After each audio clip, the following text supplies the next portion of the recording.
Bonjour, allez, aujourd'hui on se penche sur les derniers résultats financiers de Boeing. C'est souvent un rapport assez dense, mais pas de panique, on va décortiquer ça ensemble pour bien comprendre ce qui s'y cache. Face à une montagne de chiffres, la question est toujours la même, n'est-ce pas?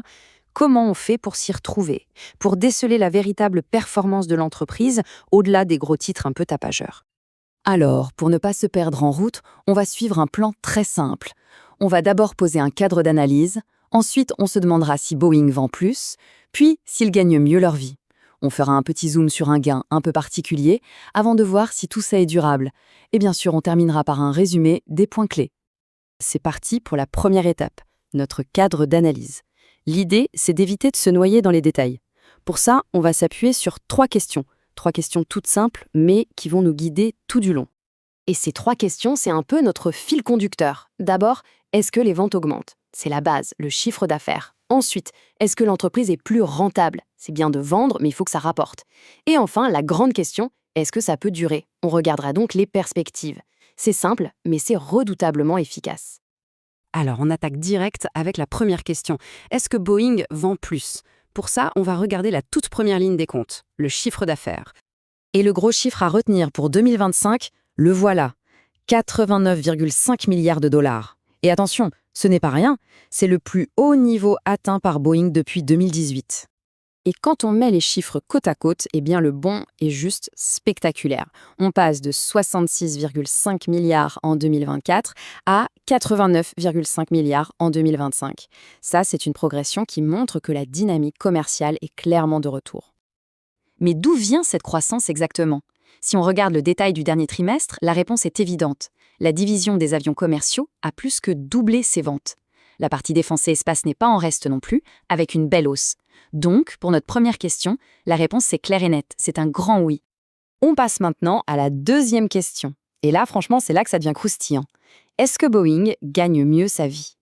Accrochez-vous bien parce que le retournement de situation est assez incroyable. Regardons la marge opérationnelle. En gros, c'est ce que l'entreprise gagne vraiment sur son cœur de métier. Et là, c'est le grand écart. En 2024, ils perdaient plus de 16%, et hop, un an plus tard, en 2025, ils sont dans le vert à 4,8%. C'est une bascule impressionnante. Et si on regarde le bénéfice par action, c'est la même musique, mais en encore plus fort. On part d'une perte de plus de 20 dollars par action en 2024 pour arriver à un gain de 1,19 dollars en 2025. Alors, la question c'est comment? Comment un tel miracle est-il possible en si peu de temps? Il y a forcément une explication. Et voilà, on y vient. Cette explication, elle se cache derrière ce qu'on appelle un gain exceptionnel. C'est un peu l'élément qui change toute la lecture, et pour bien comprendre, il faut savoir le mettre de côté. Juste un petit point rapide pour être sûr qu'on parle de la même chose. Un élément non récurrent, c'est simple. C'est un événement qui arrive une fois et c'est tout. Comme la vente d'un actif, ce n'est pas le business de tous les jours.